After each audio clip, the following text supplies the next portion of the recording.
Hello sir. হ্যাঁ বলো, শুনছি বলো। স্যার বলছি, ওই ব্রিদিং এর যে জায়গাটা বলছিলেন হুম, ওখানে sir, to check the pulse এরকম কোনো অপশন তো পেলাম না স্যার। হ্যাঁ বলো কি মানে বলছো, পুশ আরেকবার বলো করা। আরেকবার প্লিজ। বলছি ব্রিদিং এর যেটা 3-4টে অপশন রয়েছে, ওখানে to check the stop pulse video. বলে তো কোনো অপশন নেই স্যার। চেক দ্য পালস, এখানে তো স্টপ ব্রিদিং ভিডিও করলে কি পালস হয়? চেক করছো না, পালস তো তোমার আলাদা জিনিস, ব্রিদিং এর সঙ্গে পালসের সম্পর্ক আলাদা। পালস তো ব্লাড সার্কুলেশন, তুমি দেখবে পালসটা হচ্ছে ব্লাড সার্কুলেশন, তুমি নিঃশ্বাস প্রশ্বাস নিচ্ছ কিন্তু সেটার জন্য ব্রিদিং। পালসের মধ্যে কি হবে না, তোমার হার্টটা চলছে কিনা, হৃৎপিণ্ডটা চলছে কি চলছে না সেটা তোমার পালসের মধ্যে দিয়ে তুমি বুঝতে পারবে, অর্থাৎ ব্লাড সার্কুলেশন হচ্ছে কিনা। আর ব্রিদিংটা হচ্ছে কি আচ্ছা, তোমার, ওটা স্যার সার্কুলেশনে থাকবে। হ্যাঁ সার্কুলেশনে থাকবে, ইয়েস। এবিসি, আমরা বি তে এসেছি, বুঝতে পারলে? আমি আসছি, নেক্সট পার্টে আসছি। আচ্ছা, ঠিক আছে ঠিক আছে। বুঝতে পেরেছো জ্যোতিব্রত? হ্যাঁ স্যার। ওকে চলো নেক্সট স্লাইড। সবাই দেখতে পাচ্ছ তো স্ক্রিন? হ্যাঁ স্যার, দেখতে পাচ্ছি। Very good. এবারে আসছি আগে, ওখানে দেখো এই আর্টিফিশিয়াল, এই যে লাস্ট যে পয়েন্টটা ছিল যে if not breathing give artificial respiration, এই পয়েন্টটাতেই আমরা শেষ করেছিলাম। এবারে আসছি আর্টিফিশিয়াল রেসপিরেশন কি কি আছে। আর্টিফিশিয়াল রেসপিরেশন দেখো, আমি তোমাদেরকে বললাম যে মাউথ টু মাউথ হয় আর মাউথ টু নোজ হয়। এখানে সিস্টেমটা হচ্ছে 10 ব্রিথ পার মিনিট, প্রতি মিনিটে 10 বার তাকে হাওয়া দিতে হবে। অ্যান্ড চেক পালস, এখানে আসতে হবে কি, এবারে তার পালসটাকে চেক করতে হবে। অর্থাৎ জ্যোতিব্রত একটু আগে যে কথাটা বলছিল যে পালস চেক করব কখন, সেটা কিন্তু আর্টিফিশিয়াল রেসপিরেশনের পরই কিন্তু চেক করবো।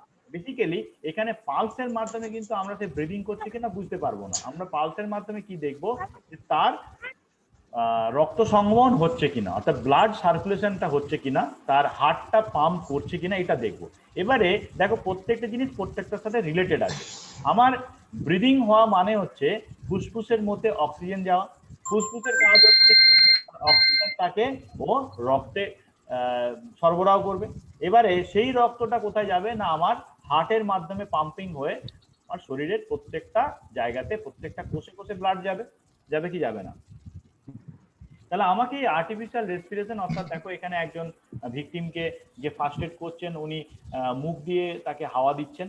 কতবার দেবেন না, 10 ব্রিথস পার মিনিট, 1 মিনিটে 10 বারের বেশি দেওয়া যাবে না, 10 বার তাকে দিতেই হবে। এবং তার বারবার পালসটাকে চেক করে দেখতে হবে যে তার সিচুয়েশন কিরকম আছে। বুঝতে পারছো আমি কি বলতে পারছি চাইছি? জ্যোতিব্রত বুঝতে পারছো? Yes, sir. হ্যাঁ স্যার। এবারে ডক্টর এবিসি লাস্ট পয়েন্টে পৌঁছে গেছি, that is called the circulation. Circulation বলতে কি জিনিস না, সার্কুলেশনটা হচ্ছে কি না, ব্লাড সার্কুলেশন বলছি। এখানে আমাদের কি কি দেখতে হবে, ইউজিআরে এখানে সবচেয়ে ইম্পর্টেন্ট জিনিসটা একদম নিচে আছে, আমি ওটাতেই ডাইরেক্ট চলে যাব। এখানে যে পয়েন্টগুলো আছে যা শুধু তোমাদেরকে জানানোর জন্য এই পয়েন্টগুলো এখানে লেখা আছে। Is there a carotid carotid pulse, is it strong, is it regular, is there a major blood loss, if no pulse then start CPR. তোমাকে দেখতে হবে ধরো কারো হঠাৎ করে খুব মারাত্মক ব্লিডিং হয়েছে, ব্লিডিং হলে কিন্তু তার পালস রেট ফল করে যাবে। তার পালস ধরো সে হঠাৎ করে খুব মেজর কোনো ট্রমাতে চলে গেছে বা তার সেন্সলেস হয়ে গেছে, তার পালস রেট কিন্তু পড়ে যাবে। আবার দেখা যাবে সে খুব ভয় পেয়ে গেছে, তার পালস রেট কিন্তু বেড়ে যাবে। তাহলে এই যে রেগুলার পালস রেট আছে না, স্ট্রং পালস রেট আছে না, ক্যারোটিড পালস আছে, বা তার কোনো মেজর ব্লাড লস হয়েছে কিনা, এই জিনিসগুলো কিন্তু আমাদেরকে চেক করতে হবে এই সার্কুলেশন পদ্ধতির মাধ্যমে। কিন্তু এখানে সবচেয়ে ইম্পর্টেন্ট যে জিনিসটা সেটাকে বলছি কি আমরা সিপিআর। সিপিআর এর পুরো ফর্ম হলো কার্ডিও পালমোনারি রিসাসিটেশন। এই যে সিপিআর দেখতে পাচ্ছ এখানে, যদি কোনো পালস না থাকে তাহলে সিপিআর করতে, C for cardio, P for pulmonary, R for resuscitation. ঠিক আছে? এবারে দেখো সিপিআর কি জিনিস। প্রথমে দেখতে হবে যে ব্যক্তি ভিকটিম হয়েছে তার কনসিয়াসনেস আছে কিনা, তার জ্ঞান আছে কিনা, অন্য কারো কাছে হেল্প পাঠাতে হবে, অর্থাৎ প্রথমে যে আমরা কল ফর হেল্প ছিল সেই কল ফর হেল্পও করতে হবে সিপিআর করবার আগে। সিপিআর মানে একদম লাস্ট স্টেজ, অর্থাৎ পেশেন্ট মানে একদমই মানে প্রাণ সংশয় হয়ে গেছে, তার ব্রিদিং চেক করবে, তার কম্প্রেশন চেক করবে, তার কতটা কম্প্রেশন হচ্ছে ওইখানে মানে তোমার হার্টের মধ্যে বা তার ফুসফুসের মধ্যে, হেড টিল্ট আর চিন লিফট করতে হবে। এই দেখো এখানে এই যে বাঁ দিকে যে ছবিটা আছে, এই যে ওনাকে চিনটাকে উপর দিকে হেডটাকে টিল্ট করে দিচ্ছে, বা একটু বাঁ দিকে হেলিও রাখা যেতে পারে। বাচ্চার ক্ষেত্রে হলে এইভাবে তাকে চেক করতে হয়। যদিও এত মেজর ব্যাপারে আমরা যাব না, আমরা বেসিক্যালি যে এইদিকে এই ডান দিকে একটা ছবি, একদম বাঁ দিকে ছবি, দুটো ছবির দিকে আমরা ফলো রাখবো।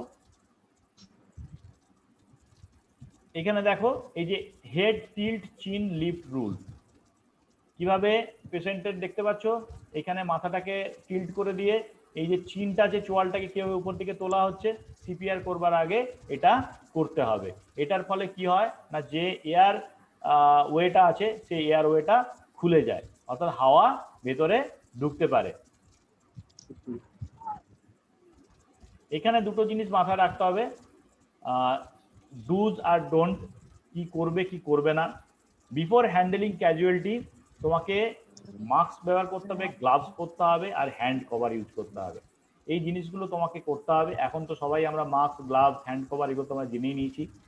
কি কি করবে না, ফার্স্ট এডার কখনোই কি করবে, কোনো প্রেসক্রাইব মেডিসিন দেবে না, আর কাউকে সে ডেথ ডিক্লেয়ার করবে না। তোমার কিন্তু সেই রাইট নেই। আমি আবার বলছি, ফার্স্ট এডার যিনি হন তিনি না তো কোনো ডাক্তার, তিনি না তো কোনো নার্স, অর্থাৎ প্রফেশনাল মেডিকেল প্র্যাকটিশনারের মধ্যে তারা পড়ছেন না। অথচ তারা কিন্তু ওই যে প্রফেশনাল লোকের কাছে যাওয়া পর্যন্ত যে সময়টা পাওয়া যাচ্ছে, সেই সময়টাতে একজন ক্যাজুয়ালিটি বা একজন ভিকটিমকে তারা প্রপার প্রাথমিক চিকিৎসাটা দেবেন। এখানে অ্যাকশন প্ল্যান কি কি থাকবে, অ্যাকশন প্ল্যান গুলো খুব ইম্পর্টেন্ট। দেখো এখানে যেটা বলা উদ্দেশ্য যে অ্যাসেস দ্য সিচুয়েশন, তোমাকে প্রথমেই সেই সিচুয়েশনটাকে অ্যাসেস করতে হবে, সেটাকে জরিপ করতে হবে, সেটাকে দেখতে হবে কি হয়েছে না হয়েছে।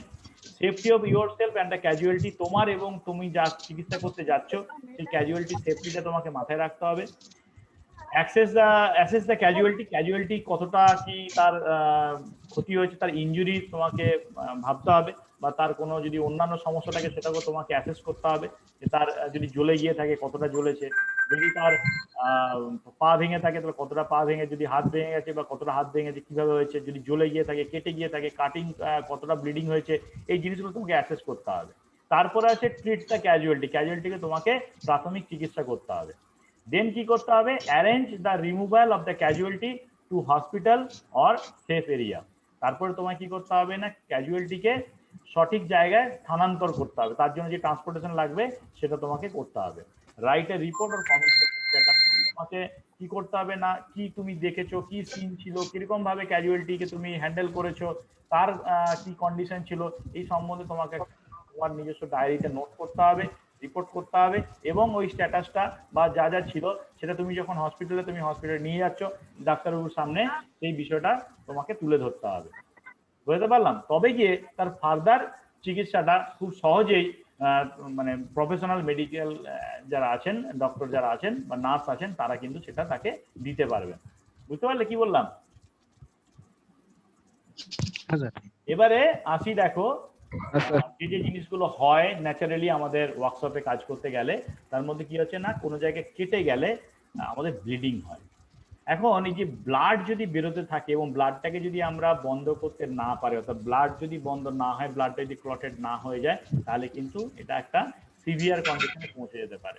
অর্থাৎ আমরা আগে আমাকে দেখতে হবে যে ব্লিডিং কি কারণে হচ্ছে, কোথায় কিভাবে ক্ষতটা হয়েছে, কতটা গভীর ক্ষত হয়েছে, কি কতটা তার ক্ষতি হয়েছে, এটাকে ভালো করে অ্যাসেস করতে এবং ব্লিডিংটাকে তৎক্ষণাৎ বন্ধ করতে হবে।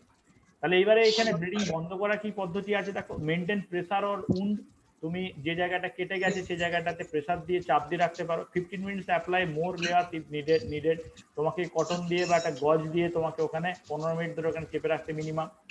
Elevate extremely if no fracture, lie down, তাকে শুয়ে দিতে হবে, এলিভেট করতে হবে, ডাইরেক্ট প্রেসার অ্যাপ্লাই করতে হবে, steady farm pressure, clean cloth or bandage. ওখানে কিন্তু তোমাকে মাথায় রাখতে হবে যে অ্যাভয়েড কন্ট্যাক্ট, তুমি সরাসরি তার উন্ডে কোনোভাবে হাত দেবে না, এই জিনিসটা তোমাকে মাথায় রাখতে হবে। এবারে উন্ড কত ধরনের হয় না, অ্যাব্রেশন থেকে হয়, ঘষে গিয়ে, লেসারেশন হয়, যেখানে তোমার একটা স্কিন কেটে যায় উইথ ইরেগুলার কোনো এজ দিয়ে, কোনো দিয়ে, ইনসিশনাল স্মুথ এজ বা রিজেম্বল, যেখানে সার্জিক্যাল কোনো প্রপার কাট কেটে যেতে পারে, পাংচার হতে পারে, কোনো পিন ফুটে যেতে পারে, বা এই ধরনের জিনিস হতে পারে। এভালশন হতে পারে, flap skin torn loose and either hanging from the body completely remove, খামচে উঠে বেরিয়ে চলে আসতে পারে। অ্যাম্পুটেশন হতে পারে, মানে কেটে বেরিয়ে যেতে পারে, আঙুল কেটে গেল, হাত কেটে বেরিয়ে গেল, পা কেটে বেরিয়ে গেল, এই জিনিসগুলো হতে পারে। এবারে উন্ডের ক্ষেত্রে কি করতে হবে না, যে কোনো কাটের ক্ষেত্রে তোমার ফার্স্ট কাজ হচ্ছে কন্ট্রোল দা ব্লিডিং। বুঝতে পারছো কি বলতে চাইছি? দেখা যাচ্ছে তো সবাই? ঠিক আছে, কন্ট্রোল ব্লিডিং। তারপরে কি করতে হবে, ক্লিন উন্ডস। তোমাকে কি করতে হবে, কোনো অ্যান্টিসেপটিক লোশন বা জল দিয়ে তোমাকে কাটটাকে পরিষ্কার করতে হবে।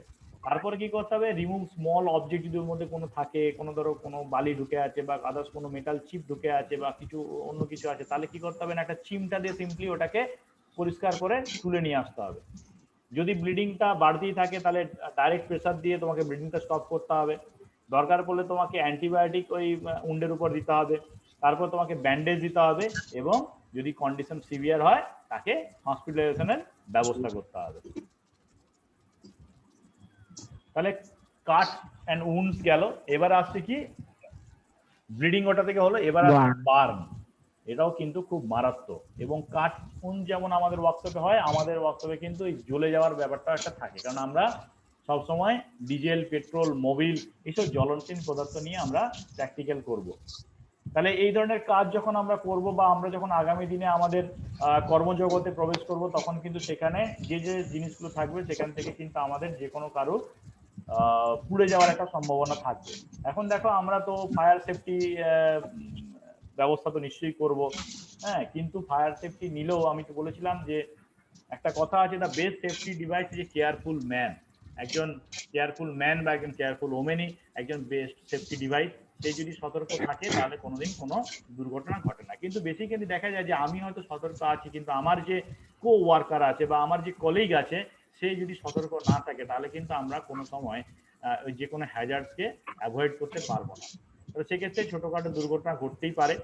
তো দুর্ঘটনা ঘটলে আমাদের ফার্স্ট এড করতে হবে। এবং যদি ধরো যে এরকম কোনো দুর্ঘটনা ঘটে গেছে যেখানে তুমি বা তোমার যে কলিগ আছে তারা বার্ন ইনজিওর হয়েছে, তাহলে সেই বার্ন ইনজিউরিটা কি ধরনের সেটা তোমাকে আগে জানতে হবে। বেসিক্যালি বার্ন ইনজিউরি, সবাই স্ক্রিন দেখতে পাচ্ছ? বার্ন ইনজিউরিটা কি হয় না, আমরা বেসিক্যালি 4টে ডিগ্রিতে ভাগ করি। তো আমরা 4th ডিগ্রি বার্ন পর্যন্ত যাচ্ছি না। আমরা আমাদের প্র্যাকটিক্যালি যে অভিজ্ঞতায় দেখেছি বা ইন্ডাস্ট্রি এক্সপিরিয়েন্স থেকে আমি তোমাকে বলতে পারি যে আমরা বেসিক্যালি 3 ধরনের বার্ন দেখে থাকি। একটা হচ্ছে 1st degree burn, 2nd degree burn, 3rd degree burn. কিন্তু মেডিকেল টার্মে 4th ডিগ্রি বার্নও আছে। আমরা কিন্তু এখানে 3টে বার্ন দেখতে পাচ্ছি। আমি এখানে 3টে বার্নই শো করছি। দেখো এখানে ত্বকটা দেখানো আছে। ত্বকের আমরা জানি, যদি আমরা মাধ্যমিকও ছিল এটা আমার মনে হয়, যদি মাধ্যমিকে না থাকে উচ্চ মাধ্যমিকে যাদের সায়েন্স ছিল, যদি বায়োলজি থাকে তাহলে তারা পড়ে থাকবে যে ত্বকের উপরিভাগকে বলি এপিডার্মিস, মাঝের অংশটাকে বলা হয় ডার্মিস এবং নিচের অংশটাকে বলা হয় হাইপোডার্মিস। জানো তো, এপিডার্মিস, ডার্মিস আর হাইপোডার্মিস। আমার মনে হয় এটা 10-এ তোমাদের ছিল, সবার কাছে ছিল, জীবন মাধ্যমিক স্যার নিচু লেভেলে ছিল। তো যাই হোক, আমি এখানে ত্বকের যে 3টে লেয়ার আছে সেই 3টে লেয়ার তোমাদের এখানে ছবির সামনে দেখতে পাচ্ছ। এবারে আসছি 1st ডিগ্রি বার্নের ক্ষেত্রে। 1st ডিগ্রি বার্নের ক্ষেত্রে এপিডার্মিসটারই শুধু ক্ষতি হয়। 2nd ডিগ্রি বার্নের ক্ষেত্রে এপিডার্মিস এবং ডার্মিস দুটোই ওখানে ড্যামেজ হচ্ছে। আর 3rd ডিগ্রি বার্ন যখন হচ্ছে তখন দেখো একদম হাইপোডার্মিস পর্যন্ত আমার ড্যামেজ হচ্ছে। বুঝতে পারলে? 1st ডিগ্রি বার্নের ক্ষেত্রে সিম্পলি আমরা যে সানবার্ন, রোদে পড়ে যায়, কালো হয়ে যায়, ঝলসে সামান্য একটু ইয়ে হয়ে গেল, এটা একটু লালচে ভাব হয়ে গেল, এটাকে বলছি 1st ডিগ্রি। 2nd ডিগ্রি মানে হচ্ছে কি যেটা ফোস্কা পড়ে যায় সেটা 2nd ডিগ্রি। আর 3rd ডিগ্রি বার্ন মানে খুবই সিভিয়ার বার্ন। এই বার্ন থেকে উদ্ধার পেতে মোটামুটি 1 মাস মিনিমাম সময় লাগে, তারও বেশি তবু কম নয়। ঠিক আছে? তো এই বার্নের ক্ষেত্রে আমরা কি করব, দেখো এখানে তোমাদের ওই যেটা আমি বললাম সেটা এখানে লেখা আছে। 1st degree burn, 2nd degree burn, 3rd degree burn, 3টে বার্ন দিয়ে এখানে লেখা আছে। ওকে, দেখো 1st ডিগ্রি বার্নকে শুধু রানিং কোল্ড ওয়াটার দিলেই এটা কমানো যাবে। 2nd ডিগ্রি বার্নের ক্ষেত্রে ব্লিস্টার হবে, ওই যে ফোস্কা পড়ে যায় এটা হবে, অ্যান্টিবায়োটিক অয়েন্টমেন্ট দিয়ে কভার করে রাখতে হবে, স্টেরাইল ড্রেসিং করতে হবে। 3rd ডিগ্রি বার্নের ক্ষেত্রে কি হবে না, সোজাসুজি এই ভিকটিমকে তোমার একটা কোনো দ্রুত আগুনটাকে নিভিয়ে দিয়ে ওর যে কন্ডিশন হয়েছে, মানে একে অ্যাম্বুলেন্সে করে সবার প্রথম আগে হাসপাতালে নিয়ে চলে যায়। একে আর বেশিক্ষণ রাখাটা বুদ্ধিমানের কাজ হবে না, মানে একদম সাডেন ওকে হেল্প দিতে হবে এবং হসপিটালাইজ করতে হবে। 3rd ডিগ্রি বার্নে কোনো রকম ভাবে ফার্স্ট এড করা যাবে না। দেখো বার্নের বিভিন্ন টাইপ আছে, এখানে ইলেকট্রিক্যাল বার্ন আছে, কেমিক্যাল বার্ন আছে। এখানে দেখো কেমিক্যাল বার্নের ছবি দেখছো, ইলেকট্রিক্যাল বার্নের ছবি দেখছো। বেসিক্যালি আমরা যে ধরনের বার্নই হোক না কেন, আমরা বার্নটাকে কিন্তু এই তিনটে ভাগ, 1st degree, 2nd degree, 3rd degree হিসেবে ট্রিট করব। আর এখানে কিছু ছবি দেওয়া আছে, দেখতে পাচ্ছ সবাই নিশ্চয়ই? ওকে, তাহলে এই গেল। এরপরে আরেকটা কমন জিনিস আছে, যেটা হচ্ছে ফ্র্যাকচার। ফ্র্যাকচার মানে কোনো জিনিসে ভেঙে যাওয়া, বেঁকে যাওয়া, ডিসলোকেশন হয়ে যাওয়া। কার ডিসলোকেশন ভাঙবে? হাড়ের। তাহলে এই হাড়ের ডিসলোকেশন বা তার ভেঙে যাওয়া, বেঁকে যাওয়া, এই জিনিসটাকে বলছি আমরা ফ্র্যাকচার। এটা খুবই কমন একটা আমাদের মানে অ্যাক্সিডেন্ট বা ইনজিওর্ড। এই জায়গাতে আমরা কি কি কজেস আছে আমরা দেখে নিই। ফ্র্যাকচারের কজ, ডাইরেক্ট ইনজুরি আছে, ইনডাইরেক্ট ইনজুরি আছে, মাসকুলার কন্ট্রাকশন অর এক্সপানশন, এই ধরনের গুলোকে আমরা বেসিক্যালি ফ্র্যাকচারের কারণ হিসেবে ধরে থাকি। দেখতে পাচ্ছ সবাই? আচ্ছা, আচ্ছা, এবারে আসি ফ্র্যাকচারের সাইন অ্যান্ড সিমটম। ফ্র্যাকচারের সাইন অ্যান্ড সিমটম কি আছে না, ফ্র্যাকচার যে জায়গাটা হয়ে যাবে প্রচন্ড যন্ত্রণা হবে। যদি কারো তোমাদের ফ্র্যাকচার হওয়ার পূর্ব অভিজ্ঞতা থাকে তাহলে নিশ্চয়ই তোমরা বুঝতে পারছো। আছে নাকি কারো? আমার আছে স্যার।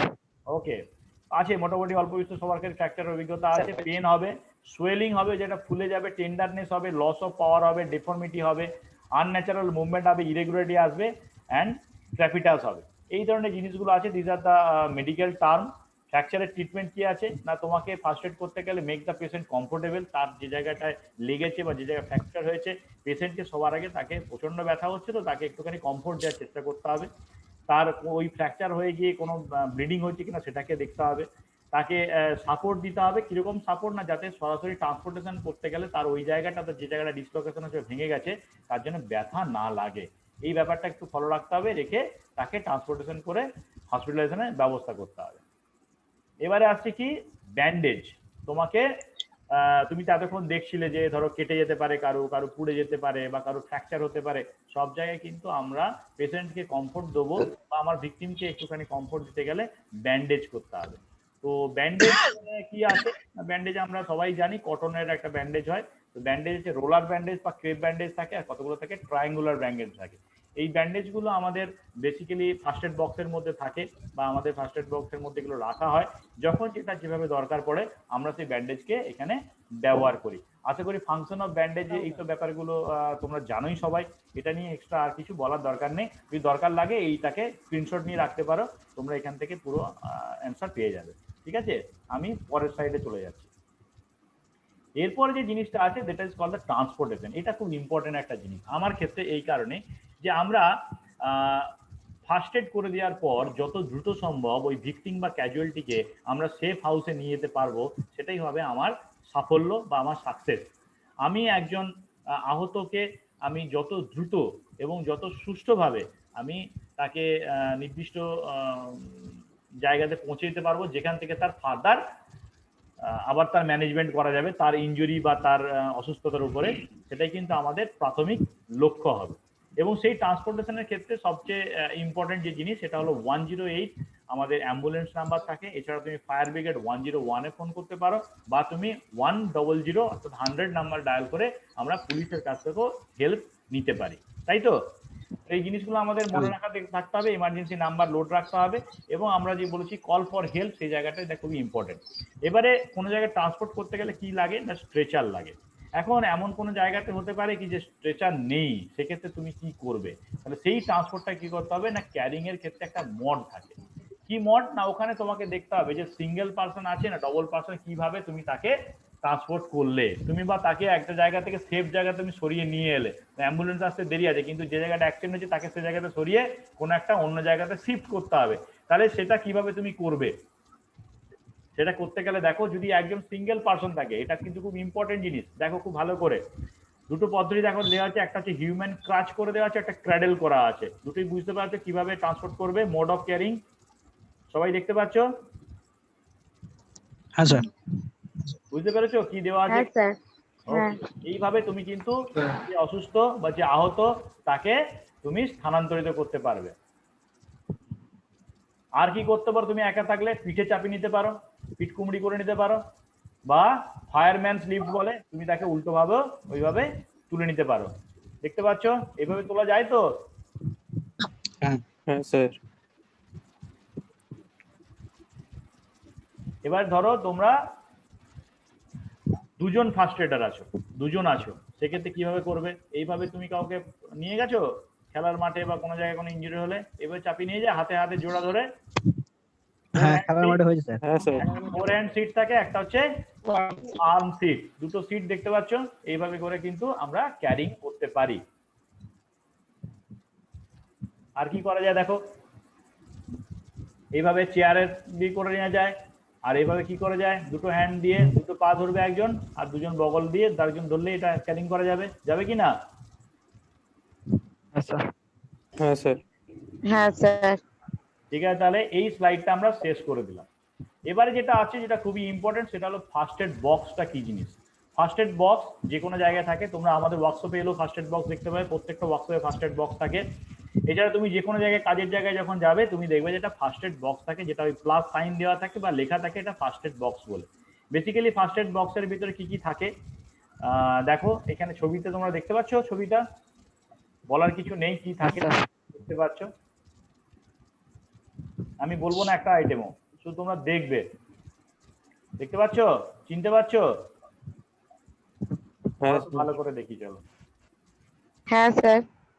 দেখো এখানে এই জিনিসগুলো আছে, ব্রিদিং চেক করবার জন্য, এয়ারওয়ে চেক করবার জন্য, সার্কুলেশন চেক করার জন্য একটা এইসব জিনিসগুলো একটা ভালো যদি ফার্স্ট এড বক্স হয় তাহলে এই ধরনের কিছু থাকে, অর্থাৎ স্টেথোস্কোপ থাকবে, এয়ার ব্রিদার থাকবে, পালস মনিটর বা তোমার প্রেসার চেক করার যন্ত্র থাকবে, এই জিনিসগুলো কিন্তু থাকবে। আর কি থাকবে, ট্রমা ইনজুরি ক্ষেত্রে কি থাকবে দেখো, ব্যান্ডেজ আছে, অ্যান্টিসেপটিক লোশন আছে, অ্যান্টিসেপটিক অয়েন্টমেন্ট আছে, গজ আছে, আছে কি না? দেখা যাচ্ছে তো? আচ্ছা এই জিনিসগুলো ফার্স্ট এড বক্সে থাকবে। হ্যাঁ স্যার। এছাড়া থাকবে কি, এই যে চিমটার কথা বলেছিলাম, দেখো এখানে একটা টেম্পারেচার দেখার জন্য থার্মোমিটার আছে, কাঁচি আছে, সেফটি পিন আছে, ব্লেড আছে, আছে তো, ক্লিপ আছে। হ্যাঁ স্যার। এরপর আসছে কি না, পেন কিলার কিছু রাখতে হয়। পেন কিলার আমাদের বিভিন্ন আছে, আইবুপ্রোফেন টাইপের ট্যাবলেট কিছু আছে, সেই জিনিসগুলো তুমি যদি দাও তৎক্ষণাৎ তাহলে তার যন্ত্রণা থেকে সে মুক্তি পাবে। আর কি রাখতে পারি ওখানে আমরা, ওআরএস রাখতে পারি। হ্যাঁ, ওরাল রিহাইড্রেশন সল্ট যেগুলো থাকে, সেই সল্ট, তুমি যে ইলেকট্রল পাউডারের জল যেগুলো বলি আমরা, হ্যাঁ ওআরএস দিই না, ওআরএস খাই আমরা, ওআরএসটা কিন্তু আমরা আমাদের ওই বাক্সে রাখবো। আর কিছু মেডিসিন যেমন অ্যান্টিসেপটিক ক্রিম, টিব্যাক বা তোমার বেটাডাইন, এই ধরনের কিছু জিনিস তুমি রাখতে পারো। এগুলো তোমার ফার্স্ট এড বক্সে থাকা দরকার আছে। কি বললাম বুঝতে পারলে? হ্যাঁ স্যার। হ্যাঁ স্যার, বুঝতে পেরেছি। ওকে, আচ্ছা চলো আমরা মোটামুটি আমাদের ফার্স্ট এড সম্বন্ধে যতটুকু জানানোর দরকার ছিল আমি একটা তোমাদেরকে সাম আপ করে দেখানোর চেষ্টা করলাম। এবারে ছোট্ট একটা তোমাদের আমি একটা কার্টুন দেখাবো। একটা ছেলে আছে যে হচ্ছে ফার্স্ট এডার, তার সঙ্গে আরেকজন একটা আনলাকি বয় আছে, সে একটা ট্রিপে যাচ্ছে এবং তার কি কি সমস্যা হচ্ছে এবং কিভাবে তাকে ফার্স্ট এড করা হচ্ছে একটু দেখে নেবো। দেখে নিয়ে কিন্তু তোমাদের কি কি কোশ্চেন আছে সেগুলো নিয়ে আমি একটু আলোচনা করে আজকে ক্লাসটা আমরা শেষ করব। ঠিক আছে, তো আমরা চট করে একটা দেখে নিচ্ছি। দেখা যাচ্ছে সবাই, স্ক্রিন দেখতে পাচ্ছ?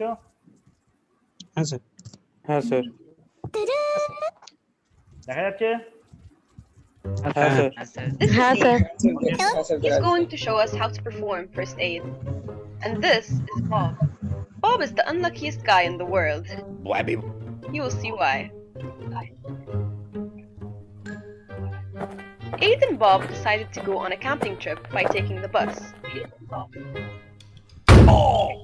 Head injury. You should apply a cold compress, for example, an ice pack or frozen vegetables to reduce the swelling and pain.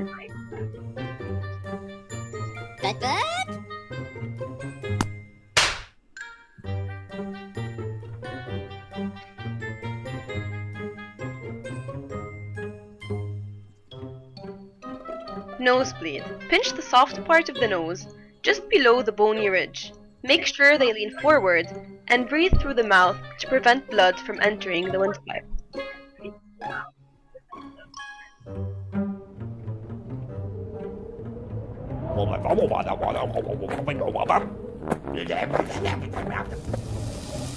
Heat stroke. The person's skin may become hot or red, and they may experience a rise in body temperature. Apply a cool wet cloth or towel to cool the skin, and drink cool water slowly.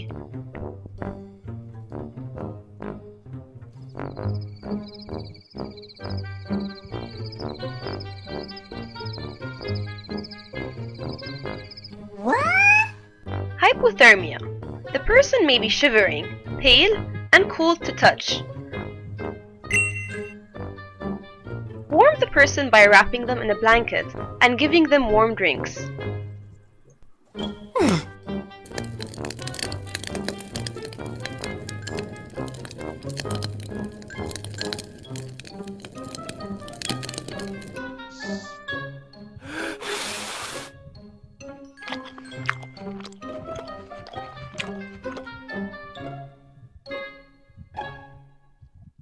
Choking. Hit them firmly on their backs between the shoulder blade 5 times to dislodge the object.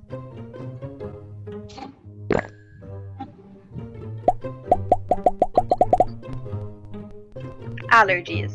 The person may develop a rash, itchiness, or swelling of their face, hands, or feet.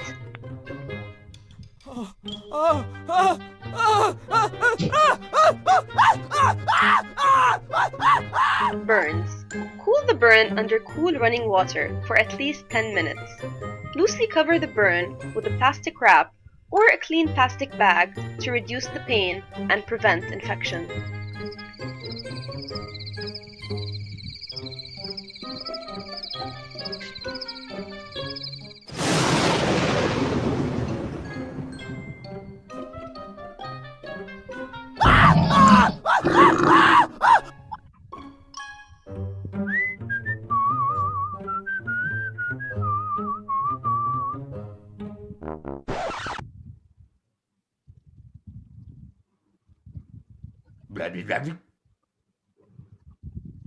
Bleeding. Put pressure on the wound to stop or slow the blood flow.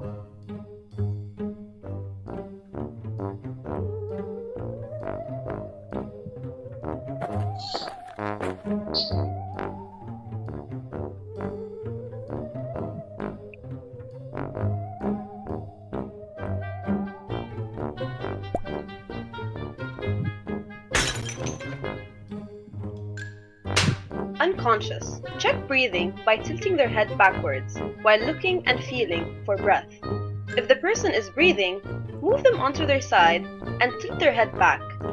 If the person is not breathing, perform CPR, those certified only.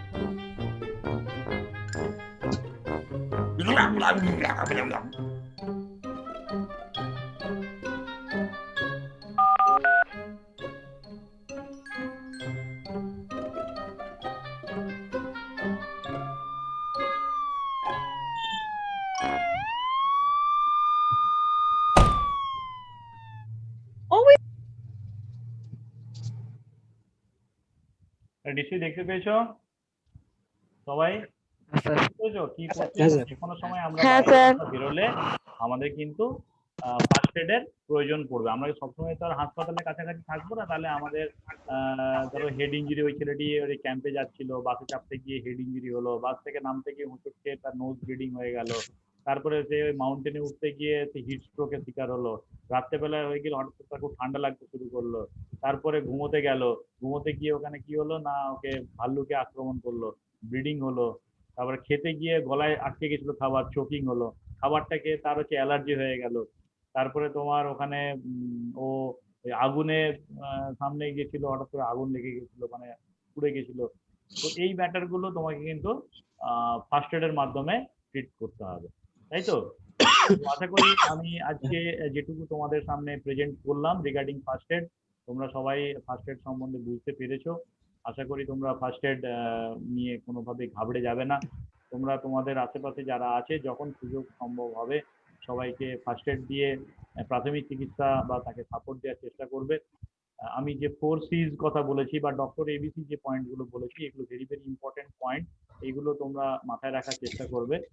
আর কোনো জায়গায় কোনো যদি first aid camp হয় অনেক training সেন্টারও আছে, সেখানে যদি সুযোগ থাকে, যেমন ধরো আমাদের রেড ক্রস সোসাইটি থেকে হয়, তো এই জিনিসগুলো বিভিন্ন ক্লাব বা বিভিন্ন অর্গানাইজেশনেরা মাঝে মাঝে ক্যাম্প করে, তো সেই ক্যাম্পগুলো কিন্তু পার্টিসিপেট করে, এটা বলা রইলো। তো বেসিক্যালি আমাদের আজকের পড়া আমরা এইখানেই শেষ করব। আমার হাতে আর 7 মিনিট সময় আছে, তোমরা আমাকে অ্যাটেন্ডেন্স তো দেবেই, ডিজিটাল অ্যাটেন্ডেন্সের সিটটা রমেন স্যার একটু পরে গ্রুপে দিয়ে দিচ্ছেন। তো আমাকে ফিজিক্যাল অ্যাটেন্ডেন্সটা কেউ কি পাঠিয়েছো, এটা একটু দাও। আর কারো কোনো প্রশ্ন থাকলে আমাকে করতে পারো। আশা করি তোমাদেরকে সবাই বুঝতে পেরেছো ব্যাপারটা। হ্যাঁ বলো, কে কি বলছো? হ্যাঁ স্যার, বলছি ওই সিপিআর এর ফুল ফর্মটা একবার বলবেন। সিপিআর এর ফুল ফর্ম হচ্ছে cardio pulmonary resuscitation. Cardio CARDIO, pulmonary PULMONARY, আর R for resuscitation RESUSCITATION। Okay, CPR. ঠিক আছে। ঠিক আছে, ওকে। তোমরা তোমাদের বইতে এগুলো আশা করি পাবে, তোমরা বইটা ফলো করো। আমি তোমাদেরকে যে বইটা দিয়েছি সেই বইটা ফলো করো। বইটা তোমরা সবাই ডাউনলোড করে নিয়েছো তো ভারত? Hello sir. হ্যাঁ বলো। হ্যাঁ স্যার, হ্যাঁ স্যার ডাউনলোড করে নিয়েছি। আগে বইটা দেখো, তারপরে কি হচ্ছে আমাকে জানাও। বইটা পড়ো, বইয়ের ফার্স্ট পেজের অংশটা যাও। হ্যাঁ স্যার, বইটা বের করে নেওয়া যাবে স্যার। বইটা স্যার টাকা 1 টাকা করে নিচ্ছে স্যার প্রিন্টে। ওকে ওকে, ঠিক আছে। আমাকে অ্যাটেন্ডেন্স স্যার ফার্স্ট সেমের বইটা তো? ফার্স্ট সেম সেকেন্ড সেম দুটোই তোমাদেরকে লাগবে 1 বছরের জন্য। এখন আর সেমিস্টার ভিত্তিতে নেই, তোমরা ফার্স্ট সেমও ডাউনলোড করবে, সেকেন্ড সেমও ডাউনলোড করবে। প্রিন্ট তোমরা পরে করতে পারো, সেটা আলাদা ব্যাপার। কিন্তু যদি কেউ প্রিন্ট করাচ্ছ তাহলে একসাথে দুটোই করে রাখতে পারো, অসুবিধা নেই। ওই বইটাই লাগবে, এখন অন্য কোনো বই কিনবে না, কোনো বই দরকার নেই। যখন যেটা লাগবে আমরা যেটা ব্যবস্থা করবো, ঠিক আছে? যেটা সরকারি বই আছে, নিমির যে বই, সেই বইটা তোমাদের ভারত স্কিল ওয়েবসাইটে গিয়ে ডাউনলোড করে। আচ্ছা, অ্যাটেন্ডেন্সটা আমাকে একটু দিও প্লিজ, চট করে। স্যার সুপ্রিয় সুপ্রিয়, সন্দীপ কর্মকার। সুপ্রিয়, সন্দীপ। স্যার শর্মিলা হ্যাঁ বলো বলো। শর্মিলা মজুমদার। এক মিনিট। সম্প্রীতি চক্রবর্তী। সম্প্রীতি, ওকে। তারপর স্যার শর্মিলা। সঙ্গীতা দাস। সঙ্গীতা, ওকে। স্যার রাখি চন্দ্র। রাখি, ওকে। স্যার সন্দীপ কর্মকার। সন্দীপ হয়ে গেছে। যারা একবার বলছো আর বলো না please। সঞ্জয় মণ্ডল। রিঙ্কি বড়াল। আচ্ছা 1 মিনিট দাঁড়াও। প্রদীপ তো আছো? হ্যাঁ কি না বলো, আমি নাম বলছি। প্রদীপ তো আছো? Yes sir. মৌমিতা গোপ আছে? ছিল, আমাকে ফোন করেছিল। আচ্ছা ঠিক আছে, মৌমিতাকে তো। আচ্ছা সুপ্রিয়, সুপ্রিয়। তনয়া আছে? তনয়া, তনয়া। হ্যাঁ স্যার রয়েছি। ওকে। সঙ্গীতা হয়ে গেছে। মানব আছে, আমি দেখতে পাচ্ছি। সন্দীপ আছে। ঋত্বিক আছে? ঋত্বিক, হ্যাঁ ঋত্বিক আছে। দীপঙ্কর, দীপঙ্কর ছিল, আমি ওকে দেখেছি। বুদ্ধকে দেখতে পাচ্ছি। রাখিকে দেখতে পাচ্ছি। বিশ্বনাথকে দেখতে পাচ্ছি। আলাউদ্দিনকে দেখতে পাচ্ছি। আলাউদ্দিন আছে? আলাউদ্দিনকে দেখতে পাচ্ছি না। রাজীব, রাজীব ছিল। রিঙ্কি আছে? রিঙ্কি? হ্যাঁ স্যার আছি। সুদন আছে? অরিন্দম। সুদনকে দেখেছি, সুদনের কথা হয়েছে। শর্মিলা বলেছে। সুদীপ্ত, সুদীপ্ত আছে না? সুদীপ্ত দেখছিলাম। সুদীপ্ত ছিল না একটু আগে? সুদীপ্ত ছিল।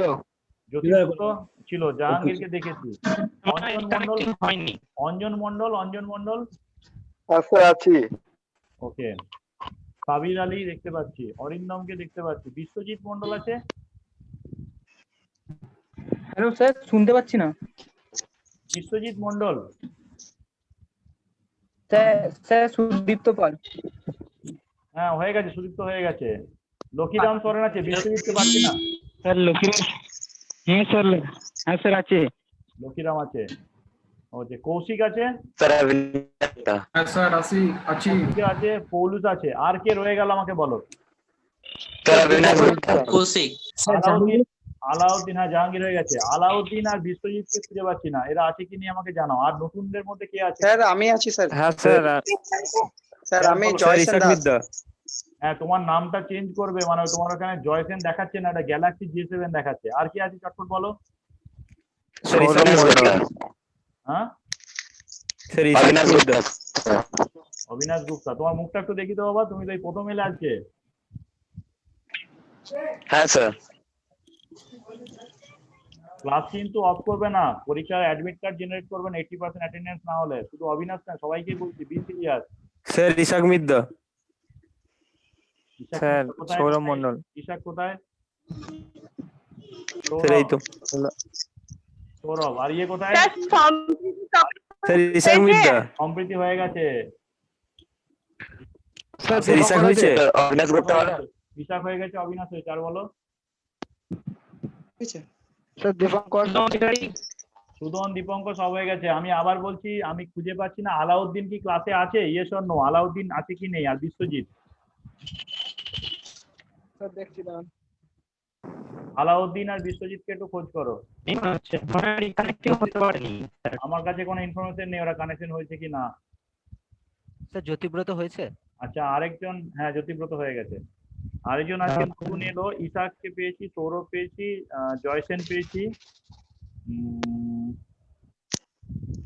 আর ছিল, ওর নামটা কি ছিল যেন? বিশ্বনাথ নেই তো?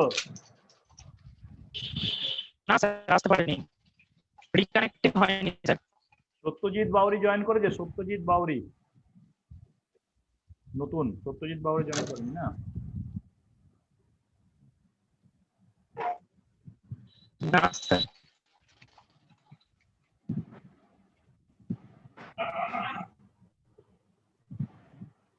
বিশ্বজিৎ মন্ডল এখানে আছে। ওকে, আলাউদ্দিন জয়েন করেনি। ঠিক আছে, আমি যার যার অ্যাটেন্ডেন্স পেলাম অলরেডি। ঠিক আছে, কালকে তাহলে আশা করছি আমি তোমাদের লিঙ্ক আবার শেয়ার করব, তোমরা ওয়েট করবে লিঙ্কের জন্য। আর রমেন স্যারকে বলবো যে স্যার একটু আপনি এটা দিয়ে দিন, ডিজিটাল অ্যাটেন্ডেন্স শিটটা। তাহলে ডিজিটালি তোমরা ওয়ান টাইম সাবমিট করবে, ডিজিটাল অ্যাটেন্ডেন্সটা একবারই সাবমিট করবে। আর যারা নতুন জয়েন করেছো তোমাদের রেজিস্ট্রেশনটা সবাই হয়ে গেছে নিশ্চয়ই? হ্যাঁ স্যার। ওকে, লিঙ্ক যদি কেটে যায়, আজকে আর ক্লাস হচ্ছে না, ক্লাস এখানে আমরা শেষ করব, লিঙ্ক একটু পরে কেটে যাবে আর মিনিট 10 সেকেন্ডের মধ্যে। স্যার বলছিলাম স্যার, বলো কালকে, বলো কেটে গেলে কথা বলা যাবে না, বলো। হ্যাঁ স্যার বলছিলাম যে আপনি যে বইগুলোর লিঙ্কগুলো দিয়েছিলেন, লিঙ্কগুলো কোথায় স্যার? পাইনি তো খুঁজে। তুমি পাবে কোথায়? তুমি তো আজকে জয়েন করলে। তোমাদের নিজেদের গ্রুপে পাবে। হ্যাঁ হ্যাঁ স্যার।